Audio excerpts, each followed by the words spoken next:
Estamos aqui em mais um episódio do A Caneta Delas. E hoje a minha convidada é a Patrícia Ionovitch. Patrícia, obrigado pela sua presença aqui. A Patrícia é jornalista, executiva de comunicação e atualmente diretora-presidente da Fundação Cultural de Foz do Iguaçu. Com mais de 30 anos de trajetória, construiu uma carreira sólida na comunicação institucional e pública, sendo a primeira mulher e a primeira profissional de Foz do Iguaçu a assumir a Superintendência de Comunicação Social da Itaipu Nacional. Hoje lidera a Fundação Cultural, atuando diretamente no fortalecimento da cultura e dos grandes eventos da cidade. Mas eu vou deixar você se apresentar e eu já te pergunto se você é daqui. Eu sou... Bom, primeiro, muito obrigada pelo convite, né? Muito bacana participar de programas de mulheres, de empoderamento de mulheres. Eu não sou de Foz do Iguaçu, mas eu tenho 55 anos e eu estou em Foz do Iguaçu há 34 anos, me considero iguaçuense. Tenho muito amor por essa cidade. Patrícia, eu vou começar as perguntas. O que fez você sair da Itaipu antes de atingir 100% da aposentadoria e decidir voltar para o mercado de trabalho? Então, Thaís, a gente tem que passar por alguns aprendizados, né?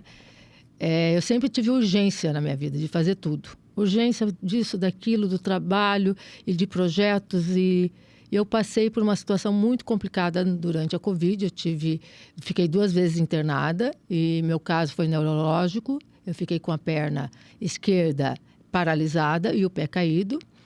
Me trataram com síndrome de Guillain-Barré e eu tive que me afastar um tempo. No começo, mesmo depois de ter sido diagnosticada de forma errada, né, porque as pessoas estavam investigando, era um caso raro, eu fiquei toda trôpega e fiquei 6 meses toda torta. E depois disso, quando eu voltei para Itaipu, e já tinha ficado há muitos anos em cargos de chefia, eu quis dar um tempo para cuidar da minha saúde mental, porque a física já tinha sido, né, tinha ido para o beleléu durante aquele período. E aí, quando foram passando os anos, eu comecei a prestar atenção que essa urgência, eu estava aplicando a urgência nas coisas erradas da vida. E eu percebi que a urgência é de fazer o bem agora, de você estar próximo da tua família, de você estar próximo das coisas que você acredita. Eu me apeguei muito a Deus, né? Eu sou católica, sou bastante católica. E aí eu decidi que aquele tempo para mim já tinha esgotado. Nesse tempo, né, eu tinha trabalhado com o general Silvio Luna e ele me convidou para trabalhar na prefeitura várias vezes, tanto para comunicação, para fundação e etc., outras coisas, outras funções. E no final, aí eu decidi como missão assumir a Fundação Cultural. E está indo muito bem, né, Patrícia? Espero que sim, né? A população tem abraçado bem a nossa proposta, né, na Fundação Cultural. São desafios constantes, permanentes, diários, né? Quem trabalha no serviço público sabe o que é uma estrutura de serviço público, mas com amor e carinho e com serenidade, com fé, a gente vai tocando as coisas e com muito trabalho, né? Sim. Depois de uma carreira tão consolidada, o que ainda te motiva profissionalmente? A minha vida é uma missão, é um propósito, né? Eu trabalho com propósito. Então, se o meu propósito amanhã eu fizer uma boa entrega, as minhas entregas forem bem feitas, eu vou ter que ter outro propósito. Então, é isso, né? Eu digo para todo mundo. Eu vou nas missas diariamente e as pessoas perguntam, mas você vai porque você quer ser santa? Não. Eu vou para agradecer e para pedir sabedoria. Foi uma coisa que eu aprendi durante um período que eu fiz de autoexílio depois do problema da Covid, em que eu me afastei. Eu tinha férias, eu não tirava férias. Eu tirava férias, mas não saía, não viajava, não fazia nada. Era só trabalho, trabalho, trabalho, trabalho, trabalho. E deu no que deu, e aí eu achei que era momento de viver uma outra trajetória. Entendi. Mudar o rumo da vida. Você sempre imaginou que ocuparia espaços tão importantes dentro da comunicação institucional? Nunca, e isso nunca para mim, assim, engraçado, porque... Engraçado não, curioso, né? Acho que a palavra mais correta é curioso. Eu nunca achei que aquele emprego, aquela função, embora seja muito parecida com o diretor e superintendente de comunicação e de turismo na Itaipu, tem uma função muito parecida com o diretor. Às vezes até mais importante do que um diretor. Mas para mim aquilo nunca teve a relevância que para as pessoas de fora parecia ter diferentemente do que eu pensava. Muito bom. Você foi a primeira mulher e a primeira profissional de Foz a assumir a superintendência de comunicação da Itaipu. Em algum momento você sentiu que precisava provar mais da sua capacidade por ser mulher? Então, eu também achei muito interessante, porque praticamente caiu no meu colo, né? Havia uma briga política, porque sempre os cargos de superintendente de comunicação, eles sempre foram políticos. E na época, houve um racha entre dois grupos políticos que estavam dentro da Itaipu.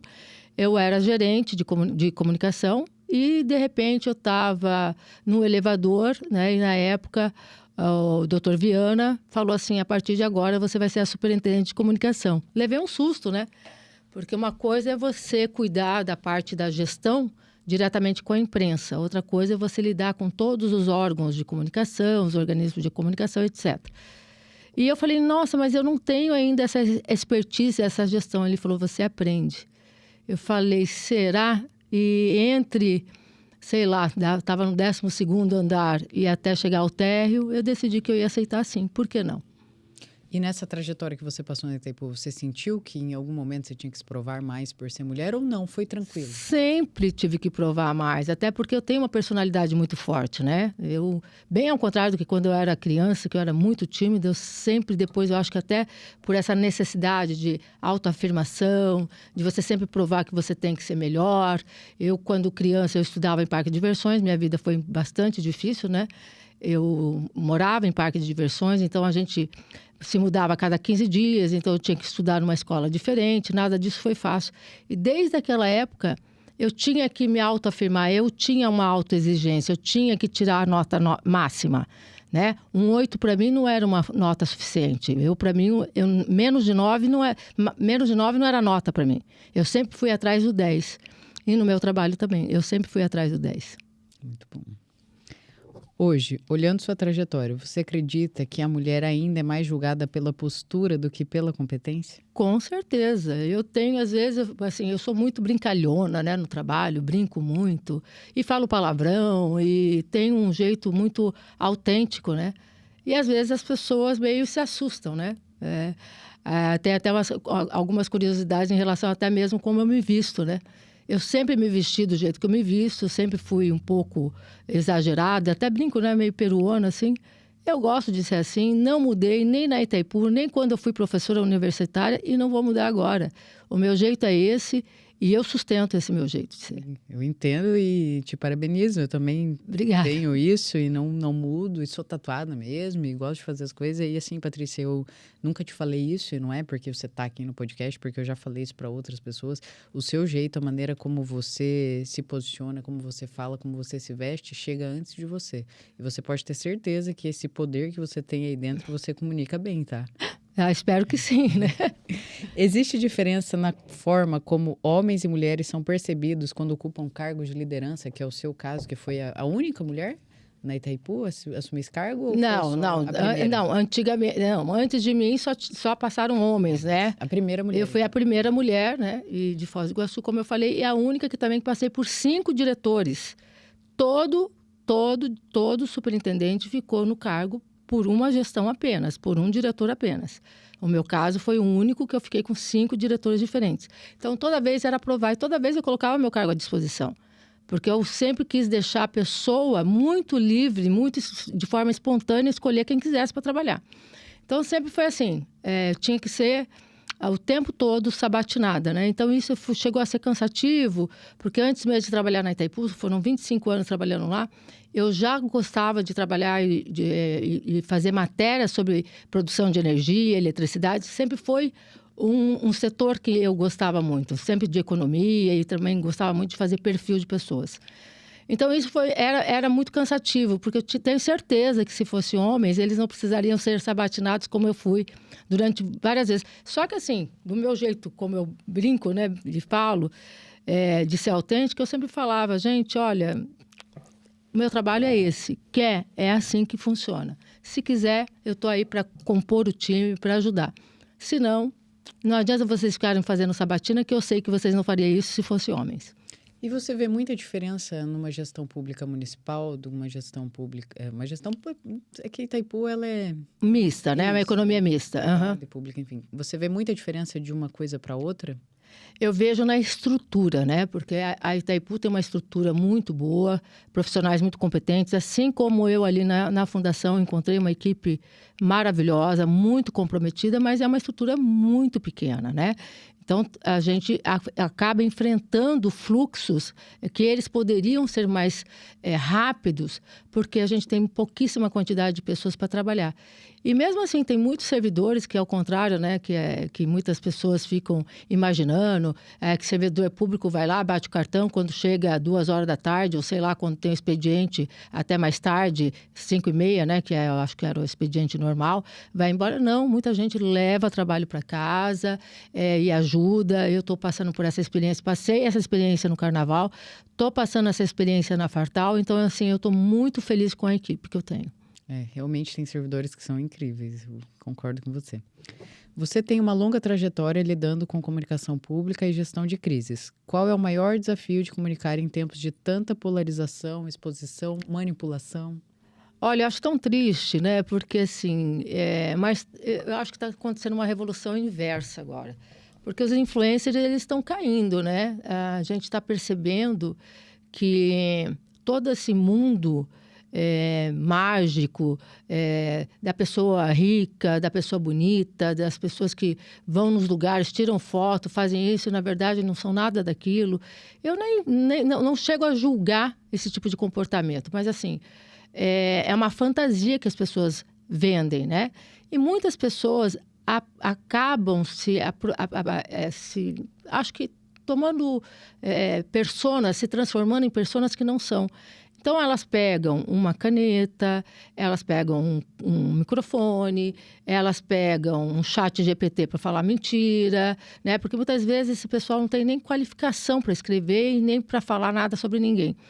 Mas as pessoas gostam, né? Gostam de ver um pouquinho de maldade, de malícia, né? E o deboche, que é uma coisa muito complicada da gente lidar, que eu acho que é natural, né? O jornalista mesmo, eu estou falando de jornalista, né? Que tem que fazer o contraponto, ele tem todo o direito de fazer denúncia, mas ele tem o dever de apurar o que ele está falando, o que ele está escrevendo. E se ele quer dar opinião, eu acho que ele, no mínimo, também deveria se esforçar um pouquinho para estudar, para perguntar, para conversar, para olhar para a pessoa, né? Porque hoje a gente precisa nutrir as pessoas, né? As pessoas, elas precisam, antes de ser julgadas, elas precisam ser amadas, elas precisam ser respeitadas. Então, assim, para eu falar, comentar sobre o trabalho de alguém, a gente precisa conhecer profundamente sobre ela. Cirúrgica, como sempre, né? Na sua visão, Patrícia, qual é o papel da cultura na transformação de uma cidade? Nossa, outra coisa interessante, né? Porque muitas pessoas falam, mas o que tem a cultura a ver com... Gente, a cultura, ela está em toda parte. Nós somos um ser de cultura, né? Nós estamos na forma como a gente fala, como a gente respira, como a gente se veste. Então, tudo é cultura, porque tudo fala sobre pessoas. Antropologicamente, a cultura, ela está inserida disso. Então, está no nosso DNA. E a cultura, no sentido de... Quando a gente fala de promoção de políticas de cultura, a gente está falando do arte educador, a gente está falando de um corredor cultural, a gente está falando do artista, a gente está falando da formação, a gente está falando da formação continuada, a gente está falando em trazer intelectualidade para as pessoas, entretenimento. Então, não é assim pão e circo, como muitas pessoas querem dizer, né? É muito além disso. Porque as pessoas precisam de saúde, saúde mental, e saúde mental é cultura, é investimento em cultura. Então, falta, às vezes, um pouquinho de conhecimento. Outras pessoas entendem bastante, isso é bastante bacana para a gente, né? Eu vi agora há pouco que nós divulgamos a programação da Fartal. E eu costumo dizer que não é o gosto da Patrícia, não é o gosto do Serginho que está lá comigo, não é o gosto da Adélia, não é o gosto do Edinho, dos nossos diretores, nem dos nossos funcionários ali, os servidores. a gente fica fazendo rodadas de conversa, a gente escuta, a gente faz consulta popular, a gente escuta jornalista para ver, inclusive também dentro de um orçamento que a gente possa trazer, né? Que não seja um orçamento que vai estourar, que a gente vai trazer prejuízo para o município. Muito pelo contrário, o que a gente está fazendo é investindo em cultura e não fazendo um custo em cultura, né? A gente não está gastando, a gente está investindo para a gente ter um retorno, porque é toda uma cadeia que gira, né? Quando você está trabalhando, por exemplo, os 2 produtores culturais que estão trazendo as atrações nacionais, por exemplo, eles são de Foz do Iguaçu. Então, é toda uma cadeia. Quando você faz a contratação, quando você traz as pessoas, quando tem hospedagem na cidade, quando vai lá o feirante, vende o seu pastel, quando ele lá vende o seu artesanato, tudo isso é uma cadeia de cultura girando juntamente, porque ele está muito ligado ao turismo. Inclusive ao turismo, que muitas vezes as pessoas falam assim, o turismo é só ir no hotel, nas cataratas, não. Quantas vezes eu acredito que você tenha ido numa cidade, eu também, eu quero vivenciar o que o morador vivencia. Então, a feirinha da JK, para mim, que é nossa, assim, é do meu coração, é algo, assim, para mim, muito importante, porque ali reúne todos os povos, né? A gente quer transformar ali na Rua da Cultura, inclusive, na Alameda das Artes, ali no calçadão da Rio Branco, porque a gente já tem todo um circuito ali da feirinha, né? Rua do Alvarenga, Teigão, nós temos ali a prefeitura, nós temos o próprio prédio da Fundação Cultural, a Casa Paroquial da Igreja São João Batista, a própria igreja, que é a matriz, né? A centenária, a mais antiga de todas, e a gente tem um circuito ali, já um patrimônio histórico rico numa área nobre da cidade. Então, por que não, né? Por isso que eu gosto tanto de incentivar. E hoje, a feirinha, não é a gente produzir a feirinha, não é papel da Fundação.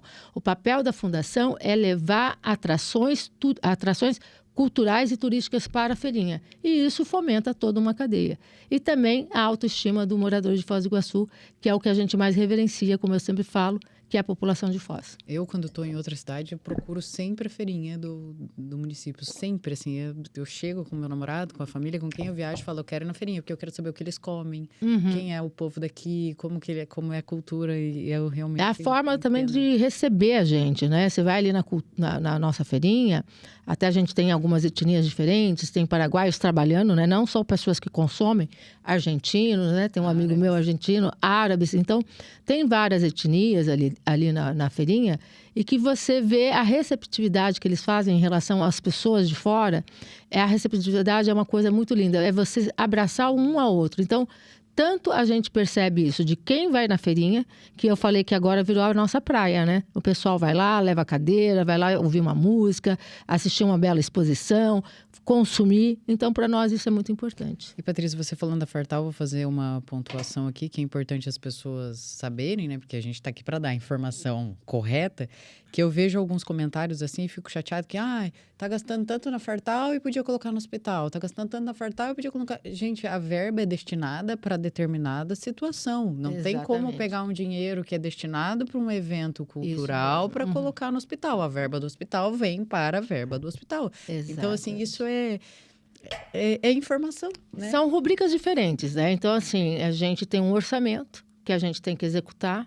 E a gente não só pega o nosso orçamento, como a gente vai lá, né? Como eu fui lá com o pessoal nosso, com o pessoal da governança, o GIM, que nos ajudou também. Aí buscar recursos na Secretaria de Turismo do Paraná. Então, a gente também está ganhando um recurso da Itaipu. A gente está indo atrás do Itaipu Parque Tech, que também está nos ajudando agora com a Casa da Memória. Também com outro projeto que a gente logo vai divulgar, né? Não quero divulgar antes, porque a gente está fazendo em parceria. Então, assim, são rubricas diferentes. E cultura, quando você investe em cultura e lazer, a pessoa fica menos doente, né? Pessoa menos doente é menos gente lá no hospital. Isso aí. Você acompanha Foz do Iguaçu há muitos anos. O que mudou na cidade e o que ainda precisa evoluir? Olha, eu sou fã de Foz do Iguaçu e... precisaria evoluir o clima, né? Que a gente não tem como. Mas brincadeiras à parte, eu acho que a cidade, eu já falei em um outro podcast, e algumas pessoas até criticaram. Qual é a cidade que a Patrícia vê que a gente não está vendo, né? Eu acho que essas pessoas têm que dar uma volta em Foz do Iguaçu e perceberem a cidade. Desde o aeroporto para cá, até da entrada da cidade. Todas as coisas que aconteceram, né? A segunda ponte, o aeroporto ampliado, a pista que está sendo melhorada para receber voos internacionais, a Avenida das Cataratas, a duplicação. Quer dizer, é uma cidade que se transformou. Eu ouvi dizer que teve uma pessoa de fora que quis comprar mais de 80 lotes só ali na região da Avenida das Cataratas. Gente de Curitiba. E hoje o imóvel de Foz do Iguaçu, ele está sendo super valorizado. Então, quer dizer, a nossa cidade está na moda. O Brasil está na moda, lá no exterior, e Foz do Iguaçu está super na moda. E eu quero que essa cidade, logicamente, que é uma cidade de fronteira, que tem uma herança com muitos problemas. A gente, por aqui, circula 1 milhão de pessoas, né? Aqui, se a gente contar Brasil, Paraguai e Argentina, as cidades vizinhas, e a gente tem problema de superlotação. Em função disso, muitos brasileiros e muitos paraguaios e turistas que procuram o nosso setor de saúde, e não tem como negar, porque o Brasil é isso, gente. O Brasil é abraçar. Se você vai lá num outro país, o que acontece? Você não tem o SUS, você não é atendido, você tem que pagar.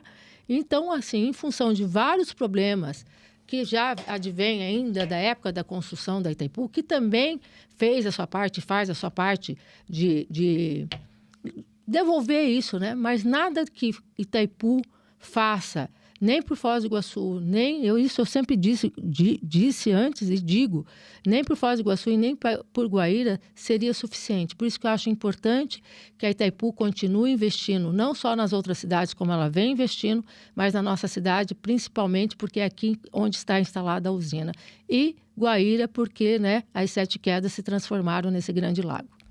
Inclusive, você falando que Foz está em alta, a nossa empresa, né, a gente trabalha com engenharia, o último dado que eu tive é que a gente estava em 60 prédios em construção. 73. Aí, a última notícia que eu tive ontem, né, que nós estamos com 73 prédios em construção. Então, isso não é pouca coisa. Sim, é que alguns a gente participa, por isso que eu fico sabendo. Não, é que eu fiquei sabendo essa informação por acaso ontem, né? É muito bom, então não tem como dizer que a cidade estagnou, a cidade não, está voando. Tá voando. O que está estagnado é as pessoas procurarem informação no lugar certo. Depois de tantos anos de carreira e liderança, o que você gostaria que mais mulheres soubessem antes de ocupar espaços de decisões? Eu acho que não é questão de saber, eu acho que é questão de priorizar.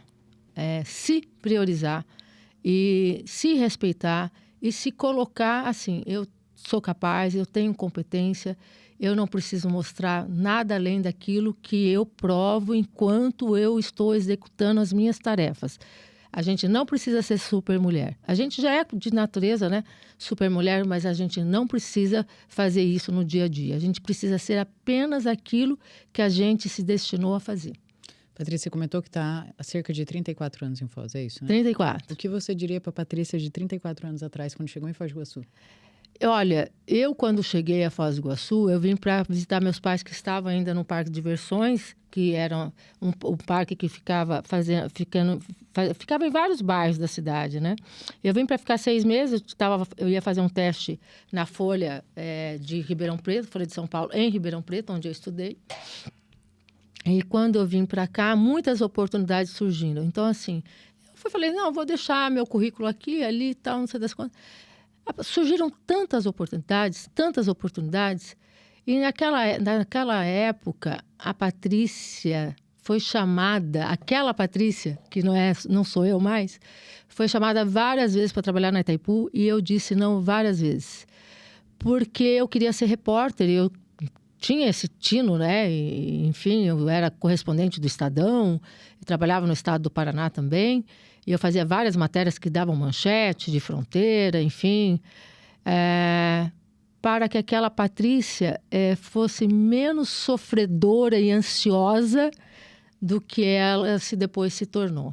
Eu acho que aquela Patrícia ela poderia ter sido mais romântica e assertiva, ela só foi romântica. Em algum momento da sua trajetória, você sentiu que precisava ser mais dura, mais forte, quase menos mulher para ser respeitada? Olha, eu acho que...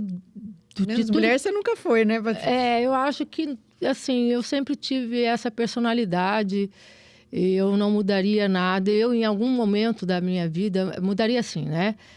Quando eu fui superintendente, também quando eu fui gerente, eu sempre coloquei o sarrafo muito alto. Então, eu achava que todo mundo tinha que trabalhar até meia-noite, que nem eu trabalhava. 5 horas da manhã eu estava lá, eu fazendo clipagem para ver como que tinha saído Itaipu na fotografia do dia, como é que a gente tinha saído, qual era o retorno de mídia, se a gente estava bem, se a gente não estava bem. E, às vezes, nessa ânsia, né, nessa coisa que, como eu falei, né, nessa necessidade de ser rápida, ágil, de urgência em tudo, eu tenha, de repente, sido um pouco rude com algumas pessoas, em função de achar que elas deveriam seguir o mesmo ritmo que o meu. E hoje eu vejo que elas estavam certas e que eu estava errada. Em função delas, não em função do que eu penso, porque eu tenho autocomprometimento. Isso é da minha natureza, então isso eu não consigo mudar. Hoje eu consigo desacelerar um pouco, mas a autoexigência ainda continua bem lá no sarrafo lá em cima. Entendo. Depois de tantos anos ocupando espaços importantes, existe alguma versão da Patrícia que as pessoas imaginam, mas que não corresponde ao que você realmente é? Olha, eu acho que eu sou tão transparente que eu acho que talvez na minha vida pessoal e com meus filhos eu sou muito brincalhona. A gente faz muita brincadeirinha, tipo coisa de mãe e filho, de criança, embora meus filhos...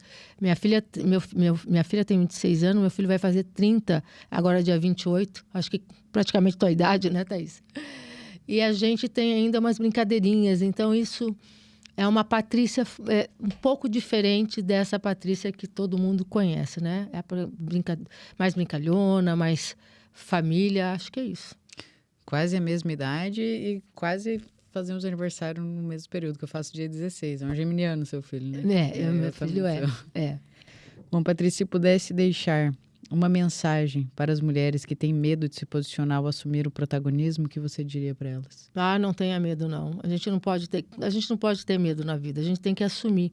Embora, eu acho assim, Thaís, quem tem a oportunidade, porque eu acho que não necessariamente ninguém precisa ser o melhor. Tem muita gente que quer ser mediano.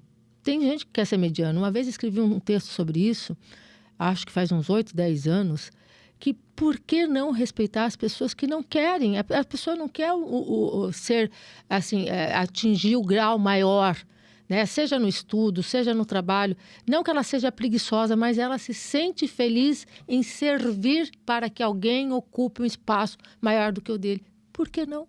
Então, assim, o que importa é você fazer alguma coisa para que você se sinta feliz. O protagonismo está nisso, de você ser autêntica com as suas verdades. Eu vou deixar um espaço para você chamar a galera para Fartal. Fica o convite, essa festa maravilhosa que a gente comemora o aniversário de Foz do Iguaçu, que também é geminiana. Então, Patrícia, deixa o espaço para você chamar a galera. Olha, eu gostaria muito que o pessoal participasse da Fartal. A gente está preparando uma cenografia muito bonita. Diferentemente de outros anos, né, que a Fartal não tinha esse conceito de um grande arraiá, a gente aproveitou o dia 10 de junho, que é o aniversário da cidade, a gente aproveitou o dia 24 de junho, que é o dia do padroeiro São João Batista, que é feriado municipal, e a gente fez esse conjugado. Vamos fazer uma festa, por que não fazer um grande arraiá? Né? Eu nem sei por que não fizeram antes, né?